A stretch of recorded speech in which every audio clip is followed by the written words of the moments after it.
Hello everyone, welcome to study with Shri. हम लोग test series चला रहे हैं यूपी पीसीएस 2021 का। देखिए टेस्ट नंबर आपका 122 है। 121 टेस्ट ऑलरेडी कंप्लीट हो चुका है। प्ले लिस्ट बना रखी है, आप लोग जाकर के वहाँ पे देख सकते हैं। देखिए, अगर आप यूपी जीआईसी की तैयारी कर रहे हैं, आरओ एआरओ की कर रहे हैं, यूपी एसआई की कर रहे हैं, लेखपाल की कर रहे हैं, एनटीपीसी आरआरबी ग्रुप डी की कर रहे हैं या फिर एसएससी की कर रहे हैं, तो आप लोगों के लिए टेस्ट काफ़ी फ़ायदेमंद है। तो स्टार्ट करते हैं। फर्स्ट क्वेश्चन है, निम्न कथनों को पढ़कर कूट के अनुसार सही उत्तर का चयन कीजिए। उत्तर प्रदेश में नदी के किनारे पाई जाने वाली मिट्टी को ढो कहा जाता है। दूसरा दिया है कि उत्तर प्रदेश के दोआब क्षेत्र में खादर मिट्टी का विस्तार पाया जाता है। इसमें से सही उत्तर का चयन करना है। देखिए, उत्तर प्रदेश में नदी के किनारे जो मिट्टी पाई जाती है उसको ढो कहा जाता है। ठीक है, बिल्कुल सही है कि उसे ढो ही कहा जाता है, जो कि नदियों के किनारे जो मिट्टी पाई जाती है। तो उत्तर प्रदेश के दोआब क्षेत्र में खादर मिट्टी का विस्तार पाया जाता है। देखिए, दोआब क्षेत्र कौन होते हैं? तो दोआब क्षेत्र का मतलब होता है कि दो नदियों के बीच का क्षेत्र, उसको हम क्या बोलते हैं? दोआब क्षेत्र बोलते हैं। और खादर मिट्टी की बात करें तो खादर मिट्टी कौन सी होती है? तो देखिए, ये कहाँ पे पाई जाती है? तो ये उस भाग में पाई जाती है जहाँ पर हर साल बाढ़ का पानी जो है कि पहुँचता है। ठीक है, जहाँ बाढ़ का पानी पहुँचेगा तो क्या होगा? वहाँ तो मिट्टी नई हो जाएगी और नई मिट्टी रहेगी तो उसमें उर्वरता मतलब ज़्यादा रहेगी। ठीक है, और इस मिट्टी को, खादर मिट्टी को और किस नाम से ना जानते हैं? तो कछारी मिट्टी के नाम से जानते हैं। ठीक है, तो ये भी आपका सही है। तो हो जाएगा आपका 1 और 2 दोनों सही है। Third option. नेक्स्ट क्वेश्चन देखते हैं। प्रथम तीर्थकार ऋषभनाथ का जन्म स्थल निम्न में से किस स्थान को माना जाता है? अयोध्या, वाराणसी, कौशाम्बी, महोबा। प्रथम तीर्थकार थे ऋषभनाथ। इनका जन्म स्थल जो है कि किस स्थान को माना जाता है? तो इनका जन्म स्थान माना जाता है अयोध्या को। देखिए, प्रथम तीर्थकार ऋषभनाथ, इनको एक और नाम से जानते हैं। किस नाम से? तो आदिनाथ के नाम से जानते हैं। ठीक है, और ये जैन धर्म के प्रथम तीर्थकार हैं और जैन धर्म के ये संस्थापक भी हैं। ठीक है, इनका प्रतीक क्या है? प्रतीक चिन्ह, तो इनका प्रतीक चिन्ह जो है कि वृषम, सांड या बैल था। ठीक है, नेक्स्ट क्वेश्चन देखते हैं। उत्तर प्रदेश राज्य सेतु निगम की स्थापना कब की गई थी? 1973 में, 1982 में, 1968 में, 1978 में। देखिए, उत्तर प्रदेश राज्य सेतु निगम, इसकी स्थापना कब की गई थी? तो इसकी स्थापना की गई थी 1973 में। फर्स्ट ऑप्शन आपका सही है। देखिए, इसका स्थापना का क्या उद्देश्य था? कि उत्तर प्रदेश के पुलों के निर्माण के लिए इसका स्थापना किया गया था। ठीक है, नेक्स्ट क्वेश्चन देखते हैं। उत्तर प्रदेश में प्रथम बार राष्ट्रपति शासन कब लगाया गया था? 25 फरवरी 1968 को, 25 मार्च 1972 को, 16 अप्रैल 1965 को और 14 जून 1985 को। देखिए, उत्तर प्रदेश की बात की जा रही है कि उत्तर प्रदेश में प्रथम बार राष्ट्रपति शासन कब लगाया गया था? तो ये लगाया गया था आपका 25 फरवरी 1968 से 25 फरवरी 1969 तक। ठीक है, पहली बार लगाया गया था। देखिए, राष्ट्रपति शासन, इसके बारे में हम समझ लेते हैं कि लगता क्यों है। तो देखिए, किसी भी राज्य का ना शासन जो होता है या फिर कुछ भी चीज़ें संविधान के अकॉर्डिंग अगर नहीं चलाई जा रही है, ठीक है, तो उस राज्य का राज्यपाल क्या करता है कि राष्ट्रपति को इसकी जानकारी देता है। ठीक है, और तब जाकर के राष्ट्रपति शासन लगता है। ठीक है, उत्तर प्रदेश में पहली बार तो 25 फरवरी 1968 से 25 फरवरी 1969 तक लगा था। लेकिन उत्तर प्रदेश में आज तक कितनी बार राष्ट्रपति शासन लागू हो चुका है? तो 10 बार लागू हुआ है। ठीक है, और जो लास्ट टाइम पे लागू हुआ था, जो 10वां था, वो था आपका 8 मार्च 2002 से कब तक था? 3 मई 2002 तक ही था। ठीक है, तो ये 10वां बार लास्ट टाइम पे लगा था ये। ठीक है, तो क्वेश्चन आ सकता है कि लास्ट टाइम जो है कि उत्तर प्रदेश में राष्ट्रपति शासन कब लगा था? तो ये जी, देखिए, राष्ट्रपति शासन जो है कि ये अनुच्छेद 356 के तहत इसका प्रावधान किया गया है। नेक्स्ट क्वेश्चन देखते हैं। उत्तर प्रदेश में भूजल सप्ताह कब मनाया जाता है? 16 से 22 जुलाई के मध्य, 16 से 22 अप्रैल के मध्य, 16 से 22 जून के मध्य, 16 से 22 मई के मध्य। उत्तर प्रदेश में भूजल सप्ताह कब मनाया जाता है? तो ये मनाया जाता है 16 जुलाई से 22 जुलाई के मध्य। ये फर्स्ट ऑप्शन आपका सही है। देखिए, उत्तर प्रदेश में भूजल संपदा के महत्व के प्रति जन जागरूकता फैलाने के लिए ये भूजल सप्ताह मनाया जाता है। नेक्स्ट क्वेश्चन देखते हैं। निम्न कथन को पढ़कर कूट के अनुसार सही उत्तर का चयन कीजिए। कांकड़ी 9वें तीर्थकार सुविधानाथ का निवास स्थल है। देवगढ़ प्राचीन जैन मूर्तियों एवं शिल्पकला हेतु विख्यात स्थल है। कांकड़ी ये जो है कि हमारे 9वें तीर्थकार हैं। कौन? सुविधानाथ। ठीक है, इनका ये निवास स्थल है। ठीक है, सही है। देवगढ़ प्राचीन जैन मूर्तियों एवं शिल्पकला हेतु विख्यात है। देवगढ़ कहाँ पे है? तो ये जो है कि उत्तर प्रदेश के ललितपुर ज़िले में है। ठीक है, वहाँ पे सुना होगा ना आपने, देवगढ़ का दशावतार मंदिर ललितपुर में भी है। तो ये भी आपका सही है, दूसरा भी। तो ये हो जाएगा 1 और 2 दोनों सही है, थर्ड ऑप्शन। नेक्स्ट क्वेश्चन देखते हैं। 7वें तीर्थकार सुपार्श्वनाथ और 23वें तीर्थकार पार्श्वनाथ का जन्मस्थल है। वाराणसी, अयोध्या, श्रावस्ती, कौशाम्बी। देखिए, 7वें तीर्थकार कौन है? सुपार्श्वनाथ। और 23वें तीर्थकार कौन है? पार्श्वनाथ। इनका जन्मस्थल कहाँ पे है? तो इनका जन्मस्थल है आपका वाराणसी में। देखिए, इसमें जैन धर्म में ना टोटल कितने हैं? 24 तीर्थकार हैं। ठीक है, पहला कौन थे? तो आदिनाथ या ऋषभनाथ।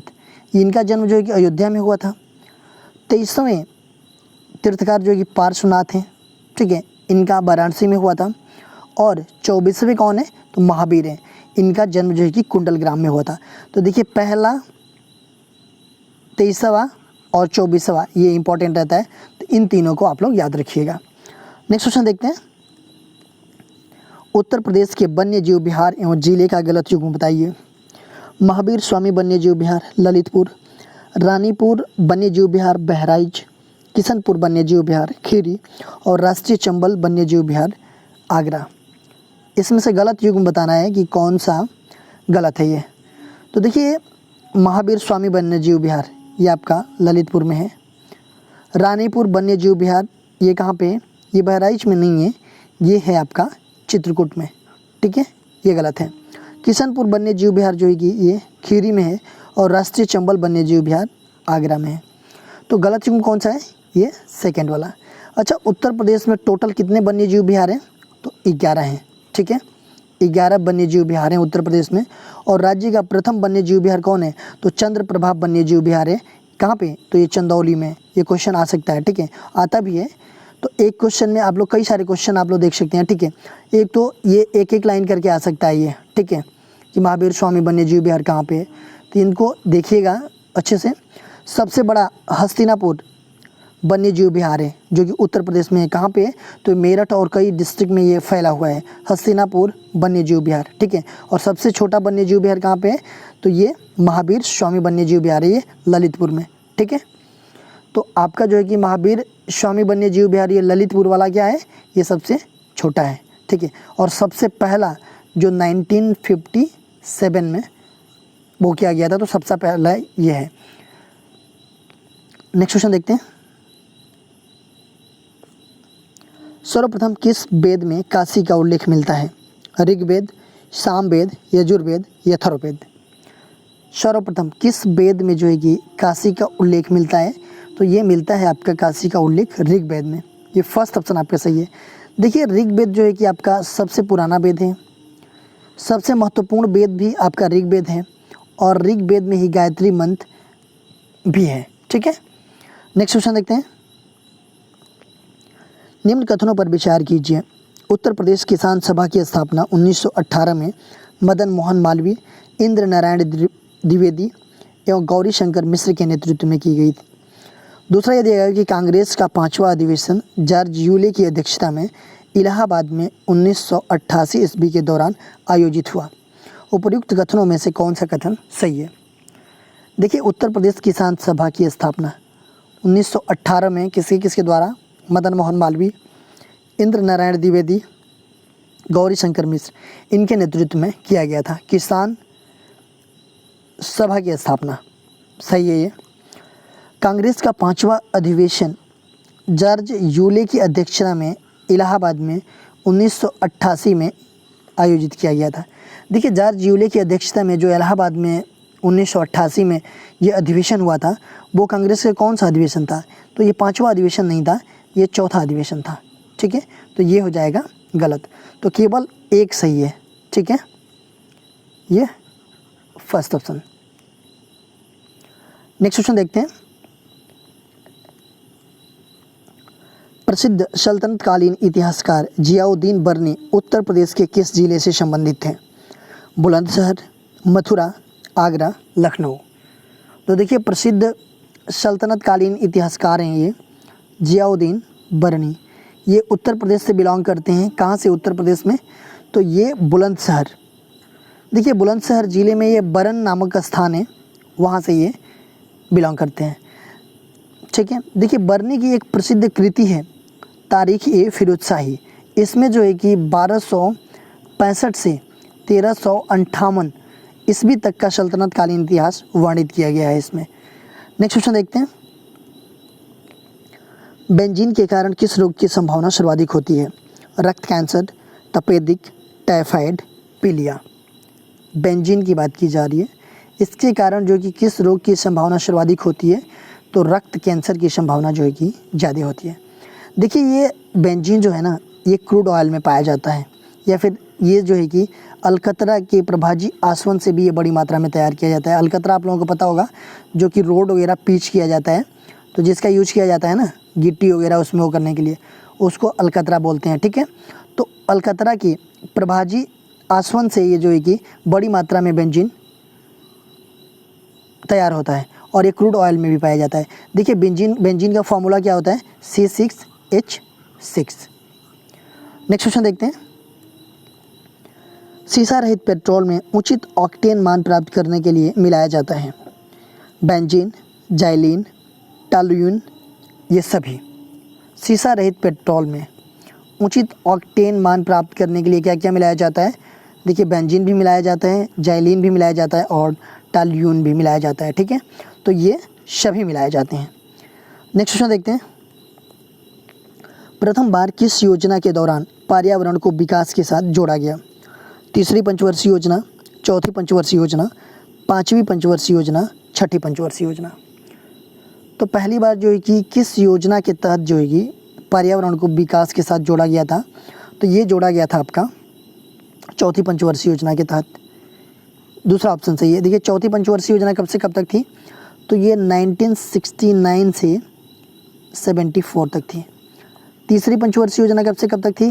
तो 1961 से 66 तक थी। पाँचवीं पंचवर्षीय योजना जो है कि आपका 1974 से 79 तक थी, और छठी आपकी थी 1980 से 85 तक। ठीक है, नेक्स्ट क्वेश्चन देखते हैं। भारत में पर्यावरण संरक्षण अधिनियम कब लागू हुआ? 1983 में, 1982 में, 1988 में, और 1986 में।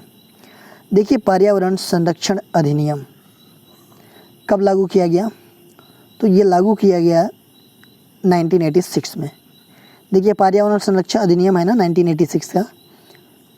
देखिए, ये चीज़ें जो है ना, पर्यावरण संरक्षण अधिनियम 1986 ये कब लाया गया? तो भोपाल गैस त्रैजेडी के बाद जो है कि इस कानून को पारित किया गया। भोपाल गैस त्रैजेडी कब हुआ था? आप लोग कमेंट बताइएगा, ईयर भी बताइएगा और डेट भी बताइएगा। ठीक है, और कौन सी गैस उसमें लीक हुई थी भोपाल गैस त्रैजेडी में, वो भी आप कमेंट बॉक्स में बताइएगा। उसके बाद ही हमारे देश में पर्यावरण संरक्षण अधिनियम लागू किया गया। नेक्स्ट क्वेश्चन देखते हैं।